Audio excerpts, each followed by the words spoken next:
Greetings, brethren. I just want to cover one of John Calvin's commentaries because Bryan Denglinger used one of his commentaries to prove his Godhead doctrine. Although John Calvin has some really incorrect theological ideas, I just want to stand for truth and weed out the falsehoods from the truth. And I just want to show you what Colossians 2:9 actually says, because he covers Colossians 2:9 in his video, and let's take a look.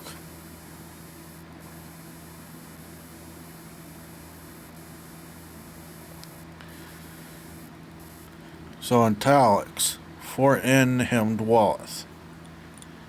Here we have the reason why those elements of the world which are taught by men do not accord with Christ, because they are additions for supplying a deficiency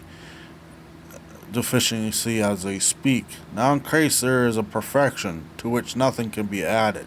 Now what he's saying, the traditions of men and inclinations and the philosophies, the rudiments of the world. Christ is already perfect. He doesn't need any other thing added to him. And right there is where Bryan Denglinger says that he's one person, because nothing else can be added to Christ, which is incorrect. That's not what it's saying. It's saying he's perfect, so the element he doesn't need the elements of the world to be added to him. So hence everything that mankind of themselves mix up is a variance with Christ's nature, because it charges him with imperfection. This argument of itself will suffice for setting aside all the controversies of papists. For to what purpose do they tend, but to perfect what was commenced by Christ? Now this outrage upon Christ is not by any means endured. They allege it is true that they add nothing to Christ, in as much as the things that they appended to the gospel are, as it were, a part of Christianity, but they do not affect an escape of a cannibal to his kind. For Paul does not speak of an imaginary Christ, but of a Christ preached, who revealed himself by express doctrine. Further, when he says that the fullness of the Godhead dwells in Christ, he means simply that God is wholly found in him, so that he who is not contented with Christ alone desires something better, more excellent than God. See, if they want add stuff to Christ, they want something better than God, other traditions of men and stuff like that, adding to what Christ is. They want something more excellent than God. The sum is this, and God has manifested himself to us fully and perfectly in Christ. Interpreters explain in different ways that adverb bodily.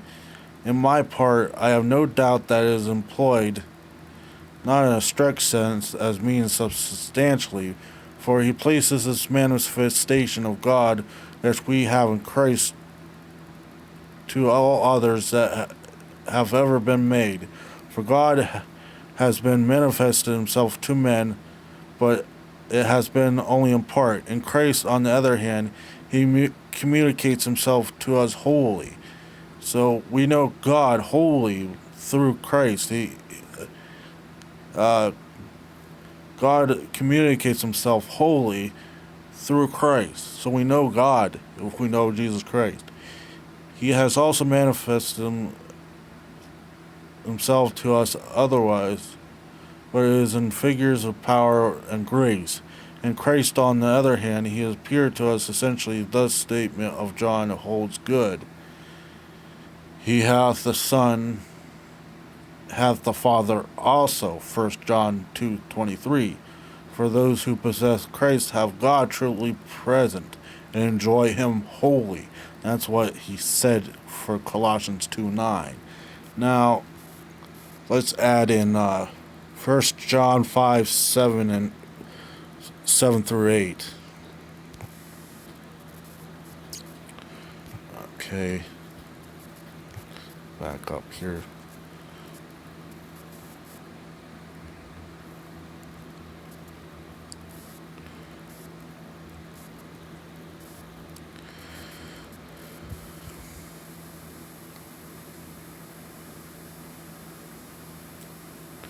Alright, let's find this. Oh.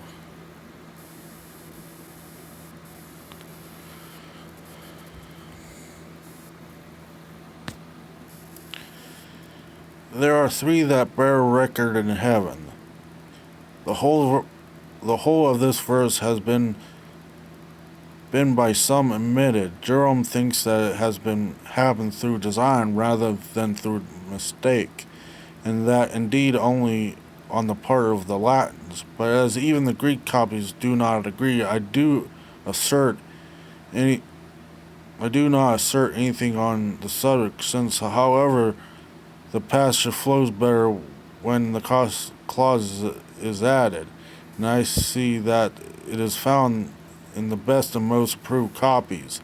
I am inclined to receive it is as the true reading, and the meaning would be that God, in order to confirm most abundantly our faith in Christ, testifies in three ways that we ought to acquaintance in him. For our faith acknowledges three persons and one divine essence, so is called in so really ways to Christ that we may rest on him. So three, okay, wait, where is it? For as our faith acknowledges three persons and one divine essence. And when he says that these three are one,